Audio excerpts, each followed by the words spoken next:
എന്ത് ഭംഗിയാ പൂപ്പി ഈ പൂമ്പാറ്റകൾ ഇങ്ങനെ ഒരുമിച്ച് കാണാനല്ലേ. ഏയ്, നിങ്ങൾ എങ്ങോട്ടാ പോകുന്നേ ഈ രാവിലെ തന്നെ? കളിക്കാനാണോ? അല്ലല്ല, ഞങ്ങളുടെ പിന്നാലെ വന്നാ മതി.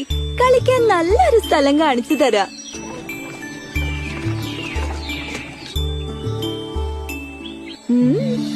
എന്താ, ഈ സ്ഥലം ഇഷ്ടായോ? ഒത്തിരി ഇഷ്ടായി. ഈ ചെടികൾക്ക് എന്തിനാ പൂക്കൾ? നിങ്ങൾക്ക് തേൻ തരാനാണോ? അതോ ഞങ്ങളെ ഇങ്ങനെ സന്തോഷിപ്പിക്കാനാണോ? അത് പ്രകൃതിയുടെ ഒരു വിദ്യയാ. അതെന്ത് വിദ്യയാണ്? കേൾക്കട്ടെ കേൾക്കട്ടെ. ഒരാൺപൂവിലെ പൂമ്പൊടി അതേപോലത്തെ മറ്റൊരു ചെടിയിലെ പെൺപൂവിൽ എത്തിച്ചാൽ മതി. പൂവിൽ നിന്ന് വിത്തുകൾ ഉണ്ടാകുമ്പോൾ രണ്ട് ചെടികളുടെയും കഴിവുകൾ അതിനുണ്ടാകും. വിദ്യ കൊള്ളാം. പക്ഷേ ഒരു പൂവിലെ പൂമ്പൊടി എങ്ങനെ മറ്റൊരിടത്തെത്തിക്കും?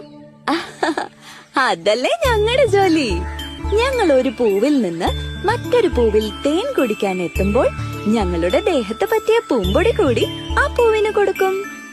ആഹാ, അപ്പൊ പൂക്കൾ നിങ്ങൾക്ക് തേൻ തരുന്നത് ഇതിനാണോ? ആണല്ലോ, ഞങ്ങളെ ആകർഷിക്കുന്നതിനാ ചെടികൾക്ക് ഇത്രയും നിറവും മണവും തേനും എല്ലാമുള്ള പൂക്കൾ ഉണ്ടാകുന്നത്. പിങ്കി, നമുക്കും വേണ്ടി ഒരു പൂന്തോട്ടം. അയ്യോ, രക്ഷിക്കണേ. ഞാൻ ആ ചെടിയുടെ വിത്തുകൾ പെറുക്കാൻ നോക്കിയതാ. എന്താ, എന്തിനാ നിങ്ങൾ ഇങ്ങനെ വെപ്രാളപ്പെടുന്നേ? അയ്യോ പൂപ്പി, ഞങ്ങളുടെ മരം കാണുന്നില്ല. ഇനി ഇത്തൽ കണ്ണികളെ എവിടെ പോയി കണ്ടെത്തും? പൂപ്പി, ഇവിടെ ആരോ ഒരു മരം മുറിച്ചിരിക്കുന്നു. ഇനി ഞങ്ങൾ എങ്ങനെ മുട്ടയിടും?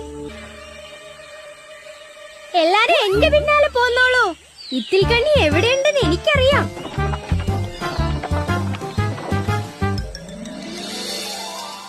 ഇതല്ലേ നിങ്ങൾക്ക് വേണ്ട ഇത്തിൽ ചെടി? ആണ് പൂപ്പി, ഇത് തന്നെയാ ഞങ്ങൾക്ക് വേണ്ടത്. അപ്പൊ ഇനി കുഞ്ഞുങ്ങളാകുമ്പോ ഞങ്ങൾക്കും കാണാമല്ലേ? ഞങ്ങൾ എപ്പോഴും ഇനി പൂപ്പിയുടെ വീടിനടുത്ത് തന്നെ ഉണ്ടാകും. എന്നാൽ നമുക്ക് ഇനിയും കാണാം.